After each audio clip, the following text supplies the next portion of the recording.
السلام علیکم ورحمۃ اللہ، کیسے ہیں آپ؟ امید کرتی ہوں آپ خیریت سے ہوں گے۔ آج آپ کا لیسن سورۃ المائدہ پارہ نمبر 6 رکوع نمبر 6 ہے۔ سورۃ المائدہ کا رکوع نمبر 2 اور اس پارہ نمبر 6 کا رکوع نمبر 6 ہے، ٹھیک ہے۔ شروع کرتے ہیں اللہ کے نام سے۔ اعوذ باللہ من الشیطان الرجیم، بسم اللہ الرحمن الرحیم۔ یا ایہا الذین آمنوا اذا قمتم الی الصلاة فاغسلوا وجوہکم وایدیکم الی المرافق وامسحوا برؤوسکم وارجلکم الی الکعبین وَإِن كُنتُمْ جُنُبًا فَاطَّهِّرُوا وَإِن كُنتُم مَّرْضَىٰ أَوْ عَلَىٰ سَفَرٍ أَوْ جَاءَ أَحَدٌ مِّنكُم مِّنَ الْغَائِطِ أَوْ لامستم النساء فلم تجدوا ماء فتيمموا صعيدا طيبا فامسحوا بوجوهكم وأيديكم منه ما يريد الله ليجعل عليكم من حرج ولكن يريد ليطهركم وليتم نعمته عليكم لعلكم تشكرون۔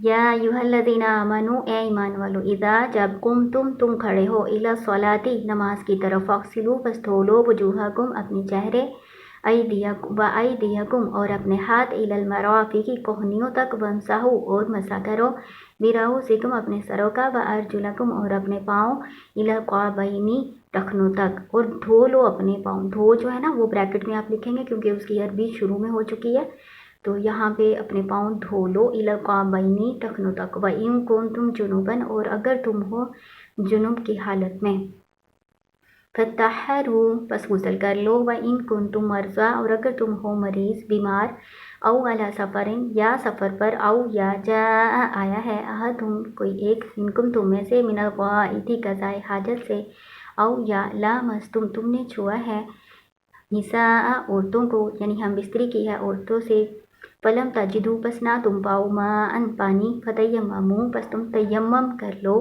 صعیدا طیبا پاک مٹی سے، فامسحوا پس مسح کرو، بوجوہکم اپنے چہروں کا، وایدیکم اور اپنے ہاتھوں کا، من اس سے، ما یرید اللہ نہیں چاہتا اللہ، لیجعل علیکم من حرج کہ وہ بنائے تم پر کوئی تنگی، ولکن یرید لیکن وہ چاہتا ہے، لیطہرکم کہ وہ پاک کرے تم کو، لام کئی ہے نا، اس کا مطلب پاک تاکہ یا کہ ہوتا ہے، تاکہ وہ پاک کرے تم کو، ولیتم اور تاکہ وہ مکمل کرے، نعمتہ اپنی نعمت، علیکم تم پر، لعلکم تشکرون تاکہ تم شکر کرو۔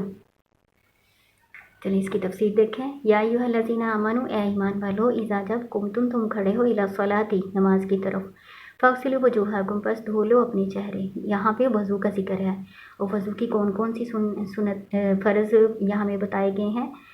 پہلا فرض ہے چہرے کو دھونا، ٹھیک ہے، پھر ہاتھوں کا دھونا، پھر سر کا مسح کرنا، پورے سر کا مسح کرنا، پھر پاؤں دھونا ٹخنوں تک، یہ فرائض ہیں، ٹھیک ہے۔ صحیح طریقہ کیا ہے وضو کرنے کا؟ پہلے آپ نے وضو کی نیت کرنی ہے، بسم اللہ پڑھ کے آپ نے ہاتھ دھو لینے ہیں، ہاتھ دھو کے پھر آپ نے کلی کرنی ہے، اس کے بعد آپ نے ناک میں پانی ڈالنا ہے، ناک چھاڑنا ہے، پھر اس کے بعد چہرہ دھونا ہے، چہرہ آپ نے پورا پیشانی سے لے کے اور ایک کان سے لے کے دوسرے کان تک، اور پیشانی سے لے کے ٹھوری تک، سارا چہرہ آپ نے اچھی طرح سے دھونا ہے، کوئی جگہ خشک نہیں رہنے دینی۔ پھر آپ نے ہاتھ دھونے، بازو کتنے دھونے آپ نے؟ کوہنیوں تک فرض ہے، کوہنیوں تک، ادھر لکھا مرافق کی کوہنیوں تک دھونا فرض ہے، لیکن زیادہ آپ اگر دھوئیں گے تو اتنا حصہ آپ کا چمکے گا قیامت کے روز، تو کوہنی تک دھونا تو فرض ہے نا۔ ہاتھ دھو لیے، اس کے بعد آپ نے سر کا مسح کرنا ہے۔ آپ نے کیسے کرنا ہے؟ پیشانی سے شروع کرنا ہے مسح کرنا، پیچھے گدی تک لے جانا ہے، سر کا جو آخری حصہ ہوتا ہے پیچھے سے وہاں تک لے جانا ہے، گردن کے اوپر ہوتا ہے، وہاں سے پھر واپس لانا ہے دونوں ہاتھوں کو پیشانی تک، ٹھیک ہے۔ یہ ایک ہی دفعہ کرنا ہے، سر کا مسح ہو گیا۔ پھر آپ نے پاؤں دھونے ہیں، پاؤں کی انگلیوں کا بھی خلال کیا جاتا ہے، اور مردوں کی اگر داڑھی ہے، گھنی ہے داڑھی، تو اس کا بھی خلال کیا جاتا ہے، ٹھیک ہے۔ پاؤں کی انگلیوں کا خلال جو ہے وہ چھوٹی انگلی ہوتی ہے نا ہاتھ کی، اس کے ساتھ پاؤں کی انگلیوں کا خلال کرتے ہیں، ٹھیک ہے۔ یہ ہو گیا وضو کا سارا طریقہ۔ اور وضو کرنے کے بعد وضو کی دعائیں بھی پڑھتے ہیں۔ وضو کی دعا جو ہے نا وہ کلمہ شہادت پڑھ کے پھر اس کے بعد وضو کی دعا ہوتی ہے، جو وہ پڑھ لیتا ہے نا اللہم اجعلنی من التوابین واجعلنی من المتطہرین، تو اس کے لیے جنت کے 8 دروازے کھل جاتے ہیں، جو اچھے طریقے سے وضو کرے اور پھر یہ دعائیں پڑھے۔ تو اتنا آسان طریقہ ہے جنت حاصل کرنے کا۔ پھر آگے اللہ تعالیٰ نے بتایا اگر تم ہو جنوب کی حالت میں، جنوب کون سی حالت ہوتی ہے؟ جنوب وہ حالت ہوتی ہے جس میں غسل کی ضرورت ہو، ٹھیک ہے، وہ حالت ہوتی ہے جس میں غسل کے بغیر انسان پاک نہ ہو سکے، اس کو جنوب کہتے ہیں۔ تو اگر غسل کی حاجت ہے تو پھر غسل کر کے پاک ہو جاؤ۔ اور اگر تم بیمار ہو یا سفر میں ہو، یعنی بیمار ہیں اور پتہ ہے کہ پانی استعمال کریں گے وضو یا غسل کے لیے تو نقصان دے گا، تو یا سفر کی حالت ہے اور پانی نہیں ہے تمہارے پاس اور تم قضائے حاجت سے آئے ہو، آپ کو پتہ ہے قضائے حاجت سے وضو ٹوٹ جاتا ہے، اور تم نے چھوا ہو عورتوں کو، یعنی عورتوں سے مباشرت کی ہو، تو تب جنوب کی حالت ہو جاتی ہے، پھر غسل کرنا پڑتا ہے۔ تو اگر یہ دونوں حالتیں پہنچ گئی ہیں، تمہارے پاس پانی نہیں ہے یا تم بیمار ہو، تو پھر تم کیا کرو، تم تیمم کر لو۔ تیمم کیا ہوتا ہے؟ پاک مٹی سے تیمم کیا جاتا ہے، اس میں مسح کیا جاتا ہے چہرے کا اور ہاتھوں کا، یعنی ایک دفعہ اس کا طریقہ یہ ہے کہ بسم اللہ پڑھ کے نا آپ نے ایک دفعہ پاک صاف مٹی پہ ہاتھ مارنا ہے، اگر زیادہ مٹی لگ گئی اس کو جھاڑ بھی سکتے ہیں، پھونک میں مار سکتے ہیں، پھر اتنی زیادہ مٹی نہیں منہ پہ لگانی، اس کو جھاڑ کے ہٹا لینی ہے مٹی زائد۔ پھر وہ جو ہاتھ ہونے مٹی والے نا وہ آپ نے اپنے چہرے کے اوپر سارے اچھی طرح سے پھیر لینے ہیں، اور اپنے ہاتھوں کا جو اوپر والا حصہ ہوتا ہے نا وہ اس کے اوپر ہاتھ پھیر لینا ہے، بس یہ آپ کا تیمم ہو گیا، ٹھیک ہے۔ جو تیمم ہوتا ہے نا یہ وضو اور غسل دونوں کا قائم مقام ہوتا ہے۔ جب تک آپ بیمار ہیں یا جب تک آپ کو پانی نہیں مل رہا آپ تیمم کر سکتے ہیں، ٹھیک ہے۔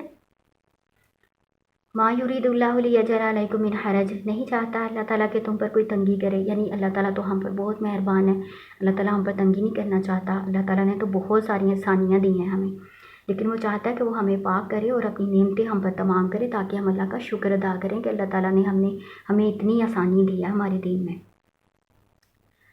وَاذْكُرُوا نِعْمَتَ اللَّهِ عَلَيْكُمْ وَمِيثَاقَهُ الَّذِي وَاثَقَكُم بِهِ إِذْ قُلْتُمْ سَمِعْنَا وَأَطَعْنَا وَاتَّقُوا اللَّهَ إِنَّ اللَّهَ عَلِيمٌ بِذَاتِ الصُّدُورِ۔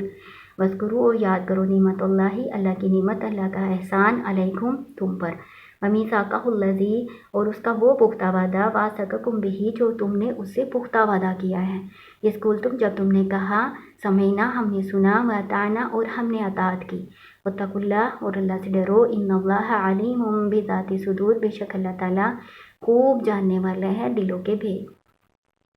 اللہ تعالیٰ کہہ رہے ہیں کہ اللہ کی نعمت، اللہ کا احسان اپنے اوپر یاد کرو، جب تم ایک دوسرے کے دشمن تھے تو اللہ تعالیٰ نے تمہیں کیسے بھائی بھائی بنا دیا، اللہ تعالیٰ نے تم پر کتنا احسان کیا، تم پہلے کتنے کمزور تھے، تم پر کتنے مظالم ڈھائے جاتے تھے، پھر اللہ تعالیٰ نے تمہیں ان کے مظالم سے نجات دی ہے نا۔ تو اللہ تعالیٰ کے احسانات اپنے اوپر یاد کرو اور وہ پختہ وعدہ یاد کرو جو تم نے اللہ تعالیٰ سے کیا ہے۔ کون سا پختہ وعدہ اللہ تعالیٰ سے کیا تھا کہ مسلمان ہوتے تھے تو اللہ تعالیٰ سے عہد کرتے تھے نا، اور نبی صلی اللہ علیہ وسلم کے ہاتھ پر بیعت کرتے تھے، کس بات پہ بیعت کرتے تھے کہ ہم آپ کی اطاعت کریں گے، ہم آپ کی بات سنیں گے، اللہ رسول کی اطاعت کریں گے، تو وہ وعدہ اللہ تعالیٰ یاد دلا رہے ہیں، اور اللہ تعالیٰ کہہ رہے ہیں کہ اللہ سے ڈرو، بے شک اللہ تعالیٰ سارے تمہارے دلوں کے بھید جانتا ہے، ان سے واقف ہے۔ یا ایھا الذین آمنوا اے ایمان والو، کونوا ہو جاؤ قوامین قائم رہنے والے، للہ اللہ کے لیے، شہداء شہادت دینے والے، گواہی دینے والے، بالقسط ساتھ انصاف کے، اللہ کے لیے انصاف کے ساتھ گواہی دینے والے ہو جاؤ، ولا یجرمنکم اور ہرگز نہ تمہیں ابھارے، مجبور کرے یا ابھارے، شنآن دشمنی، قوم کی، اللہ اس بات پر اللہ کے نہ تعدلوا تم عدل کرو، اللہ تعالیٰ کہہ رہے ہیں کسی کی دشمنی تمہیں اس کام پر آمادہ نہ کرے کہ تم عدل نہ کرو، اعدلوا عدل کرو، ہوا وہ اقرب للتقوی زیادہ قریب ہے تقوی کے، یا پہلے بھی پڑھ چکے ہیں سورۃ بقرہ میں بھی یہ مضمون آ چکا ہے. اللہ تعالیٰ نے کہا اس میں یہ فرمایا ہوا ہے، میں آپ کو ترجمہ بتا دیتی ہوں کہ کسی کی جو امیر ہے اس کے روب میں نہیں آنا، اس کی امارت کی وجہ سے اس کے روب میں نہیں آنا، اور جو غریب ہے جو محتاج ہے تو اس پر ترس نہیں کھانا، خالص اللہ کی خاطر صحیح گواہی دینی. تو یہاں بھی اللہ تعالیٰ کہہ رہے ہیں کہ کسی کی دشمنی تمہیں اس بات پر مجبور نہ کرے کہ تم عدل نہ کرو. ٹھیک ہے نا، دو ہی باتیں ہو سکتی ہیں، یا تو آپ کو کسی پہ ترس آ جائے، یا پھر آپ کسی سے خوف زدہ ہو جائیں، کسی سے آپ کو محبت ہو یا کسی سے آپ کو بہت دشمنی ہو. تو یہ دو ہی صورتیں ہوتی ہیں. تو اللہ تعالیٰ نے منع کر دیا. اللہ تعالیٰ نے کہا ہے کسی کا بھی لحاظ نہیں کرنا، اللہ کی خاطر صحیح گواہی دینی ہے. یہ تقویٰ کے زیادہ قریب ہیں. واتقوا اللہ، اور اللہ سے ڈرو. ان اللہ، بے شک اللہ تعالیٰ، خبیر بما تعملون، باخبر ہے اس سے جو تم عمل کرتے ہو. وعد اللہ الذین، وعدہ اللہ کا، آمنو، ان لوگوں سے وہ جو ایمان لائے، وعملوا الصالحات، اور عمل کیے نیک، لہم، ان کے لیے، مغفرۃ و اجر عظیم، مغفرت ہے اور اجر عظیم. اللہ تعالیٰ نے جو ایمان لانے والے ہیں اور نیک عمل کرنے والے ہیں ان سے مغفرت کا اور اجر عظیم کا وعدہ کیا ہوا ہے. ٹھیک ہے، اور اللہ سے زیادہ وعدے کو پورا کرنے والا کوئی بھی نہیں ہے. والذین کفروا وکذبوا بآیاتنا اولئک اصحاب الجحیم، وہ جنہوں نے کفر کیا اور جھٹلایا، بآیاتنا، ہماری آیات کو، یہی وہ لوگ ہیں جو جہنم والے ہیں. یا ایھا الذین آمنوا اذکروا نعمت اللہ علیکم اذ ہم قوم ان یبسطوا الیکم ایدیہم فکف ایدیہم عنکم واتقوا اللہ وعلی اللہ فلیتوکل المؤمنون. یا ایھا الذین آمنوا اذکروا، اے ایمان والو یاد کرو، نعمت اللہ، اللہ کی نعمت، اللہ کا احسان، علیکم، تم پر، اس جب ہما، ارادہ کیا، قوم نے، این یبسطوا، کہ وہ دراز کریں، علیکم، تمہاری طرف، ایدیہم، اپنے ہاتھ، فکف ایدیہم، پس روک دیے اس نے ہاتھ ان کے، عنکم، تم سے، واتقوا اللہ، اور اللہ سے ڈرو، وعلی اللہ، اور اللہ پر ہی، فلیتوکل المؤمنون، بس چاہیے کہ بھروسہ کریں مومن. اس میں اللہ تعالیٰ کہہ رہے ہیں مومنوں کو کہ تم وہ وقت یاد کرو جب لوگ تم کو کمزور سمجھتے تھے، تمہارے طرف ہاتھ دراز کرتے تھے، تو اللہ تعالیٰ نے ان کے ہاتھ تم سے روک دیے تھے. اس کے بارے میں مختلف حدیث بیان کی جاتی ہیں. ایک حدیث تو اس طرح سے ہے، آپ نے یہ کتابوں میں بھی پڑھی ہوگی، کہ آپ صلی اللہ علیہ وسلم ایک دفعہ کسی درخت کے سائے میں سوئے ہوئے تھے، تو ایک یہودی یا منافق آیا، اس نے آپ صلی اللہ علیہ وسلم کی تلوار اٹھا لی اور آپ صلی اللہ علیہ وسلم سے فرمایا، آپ صلی اللہ علیہ وسلم سے کہا کہ اے محمد صلی اللہ علیہ وسلم، تمہیں میرے ہاتھوں سے کون بچائے گا؟ تو آپ صلی اللہ علیہ وسلم نیند سے بیدار ہوئے. آپ صلی اللہ علیہ وسلم نے بے خوفی کے عالم میں اسے کہا کہ اللہ بچائے گا، یعنی اللہ، صرف اللہ کہا آپ صلی اللہ علیہ وسلم لفظ، تو وہ تھر کانپنے لگ گیا اور تلوار اس کے ہاتھ سے گر گئی. ایک یہ واقعہ بیان کیا جاتا ہے، اور مختلف بہت سے واقعات بیان کیے جاتے ہیں. کعب بن اشرف جو یہودی تھا، وہ مختلف سازشیں کیا کرتا تھا آپ صلی اللہ علیہ وسلم کے خلاف اور مسلمانوں کے خلاف. اس کے علاوہ جو منافقین تھے وہ آپ صلی اللہ علیہ وسلم کے خلاف سازشیں کیا کرتے تھے. ایک دفعہ ان منافقین نے آپ صلی اللہ علیہ وسلم کو شہید کرنے کی ایک سازش بنائی تھی، اس میں بھی اللہ تعالیٰ نے آپ کو محفوظ رکھا تھا، ہے نا.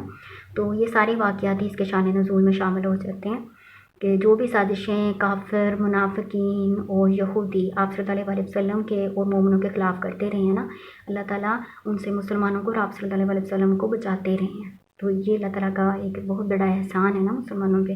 تو اللہ تعالیٰ کہہ رہے ہیں اللہ سے ڈرو، اللہ کی بات مانو، اللہ پر ہی مسلمانوں کو، مومنوں کو بھروسہ کرنا چاہیے. تو یہ آپ کا نا دوسرا رکوع آج سورۃ مائدہ کا کمپلیٹ ہو گیا. اس میں آپ نے کیا پڑھا ہے؟ آپ نے وضو اور غسل کے مسائل اس میں پڑھے ہیں، اور وضو، غسل اور تیمم کے مسائل آپ نے بھی پڑھے ہیں، سیکھیں. تو میں الگ سے ویڈیو بنا کے نا آپ کو وہ ساری حدیثیں بتاؤں گی، وضو کے بارے میں بھی اور غسل کے بارے میں بھی اور تیمم کے بارے میں. مختصر سا طریقہ میں نے آپ کو اس سبق میں سارا سمجھا دیا ہے، ٹھیک ہے نا. پھر اللہ تعالیٰ نے اپنا وہ وعدہ جو مسلمان کرتے تھے بیعت کے وقت وہ یاد دلایا. پھر اللہ تعالیٰ نے انصاف کا حکم دیا کہ انصاف کرو، عدل والی بات کرو، صحیح گواہی دو اللہ کی خاطر. پھر اللہ تعالیٰ نے احسانات یاد کروائے کہ کافر و منافقین کی سازشوں سے اللہ تعالیٰ مومنوں کو کیسے بچاتے رہے ہیں، ٹھیک ہے. یہ باتیں اہم باتیں جو آپ نے اس رکوع میں پڑھی ہیں آج. اللہ تعالیٰ آپ کو کامیاب کرے. السلام علیکم ورحمۃ اللہ.